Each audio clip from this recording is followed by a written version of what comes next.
Hey, Michael here with Success for Others, and today I just want to give you a quick little tidbit. This week's focus is going to be client history. So whether you're a service technician or an HVAC sales professional, comfort advisor, whatever have you, this week I really want you to focus on researching client history. Just being more prepared before you go into every single call. Look through the history. Have you ever done work for that client before? If so, when was the last time you were at the house? When was what was all the history? How much money have they spent on repairs? How much money have they invested on breakdowns? Were they in the middle of summer? Were they in the middle of winter? I mean, really get your arms around exactly what the customer's experience has been with their HVAC system. Have you gone out there multiple times within the same month? If so, for what reason? And what was the final outcome? And what caused that to happen in the first place? See, that's all related to customer pain. Now, that word is so powerful for you to understand that, there's only two reasons why people invest in what it is that we sell, what it is that we do as HVAC professionals, whether it be service technicians or comfort advisors. The first reason why people open their wallets and spend money and invest money with us is out of necessity. Right? They have to. It's broken. It needs to be fixed. So I have to do something right now. It's hot outside. It's cold outside. It's broken. Get it done. So they have to. They don't have a choice. It's a grudge purchase. The second reason why people will invest money with you and your company is to avoid pain. Yep, avoid pain. So if I don't do anything right now and I leave it the way it is, what's the risk associated with that? What's the pain? What's the potential pain associated with that? Versus if I do take you up on some of your recommendations, am I going to be able to avoid any of that pain? And that really is a deciding factor as to people approving your recommendations or your proposals or declining your repairs or holding off for another year or another 2 years. If that's the path that your customers are taking more times than not, then you're not focusing enough on the pain. You're not focusing on the customer's current situation, what that looks like and what that means to them, and how if they would just do this, this, and this, or take you up on your recommendations, how you could solve or take away that pain. The clearest example of this would be with a drain safety switch or an easy trap or whatever you call a float switch in your area. For us, we have a lot of systems in attics, just as I know many parts of the country have a lot of systems in attics or in crawl spaces, and even in basements that are finished off. This is pretty important. And when we see a system that doesn't have a float switch on the primary or the secondary drain or emergency drain, that's a risk to the customer. The risk is that if that primary drain should be plugged, that water, that condensate, now has the ability to go somewhere that it's not designed to go.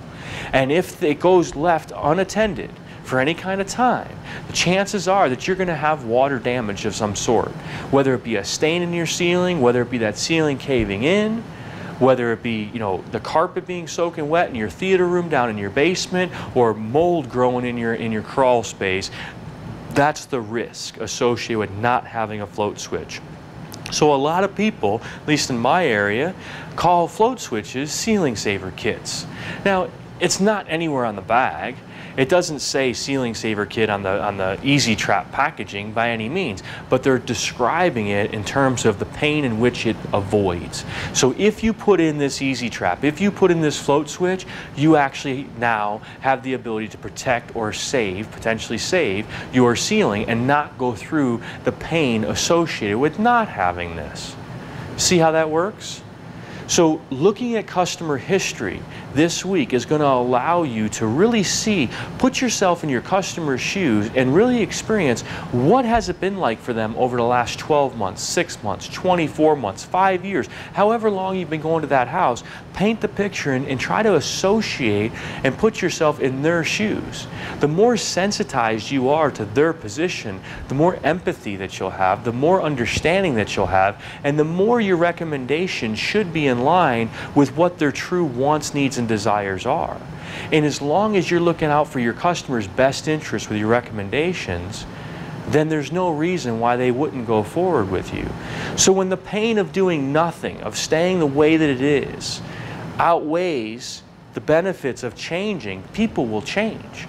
People will make that decision. So your goal is to identify the history of every single customer. Make sure that you're walking in their shoes and you're very, very sensitive to exactly what they've been through and when they've been through it. If that air conditioner broke down July 4th weekend when they were having a party or a picnic at their house, talk to them about that. Relive that pain with them.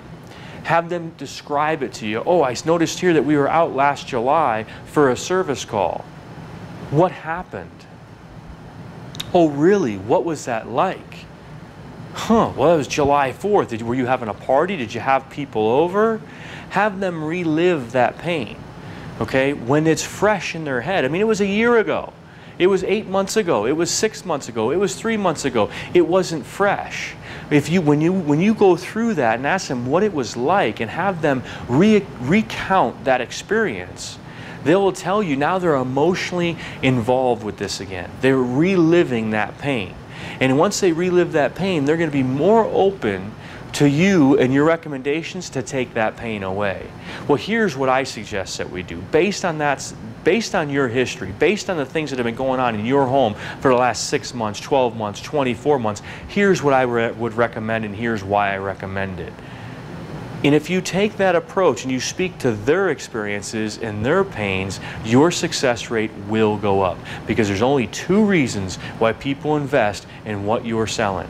Number 1, necessity, they have to, it's broken. Number 2, to avoid pain. So your job is to become very, very sensitive to what their pain is, have them relive that pain, and then offer up some solutions that takes that pain away, that gets rid of that risk, if you will, to the customer. I hope that makes sense.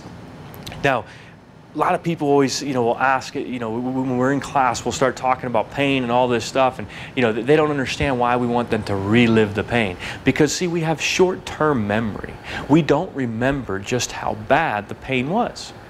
We don't remember how much it sucked July 4th weekend when our air conditioner went down. We don't remember sticking to the leather couch in the basement because we couldn't sit in that room anymore. We don't remember our son or our daughter jumping into bed with us at 2 o'clock in the morning because they were so uncomfortable in their room. We don't remember our kids waking up 6 months ago with asthma attacks or having to go in, heaven forbid, for breathing treatments. We just don't remember what happened 30, 60 days ago, let alone a year or 2 ago.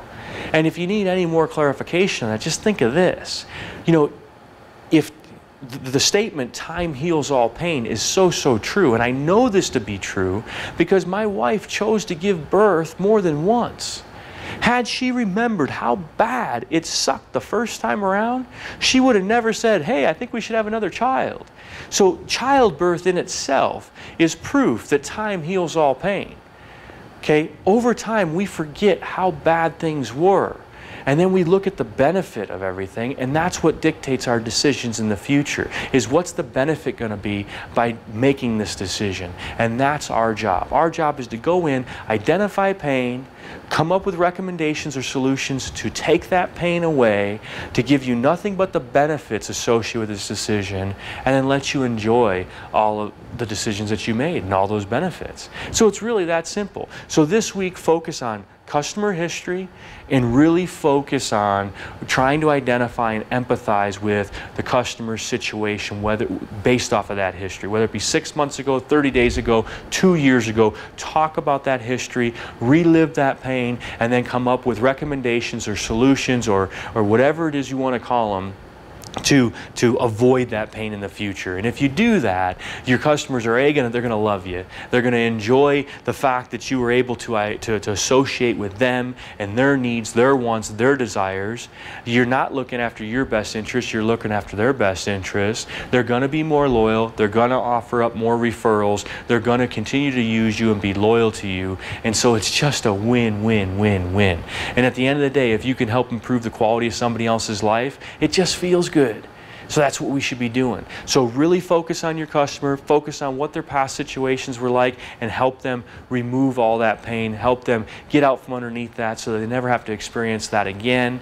And you're going to see happier people. They're going to love you, and you're going to be happier because of it, and it's just a win-win-win. So that's this week's message. I hope it helped. If you have any questions, of course, reach out to us at any time. We're happy to help you. We're here to serve you. And again, thank you so much for tuning in.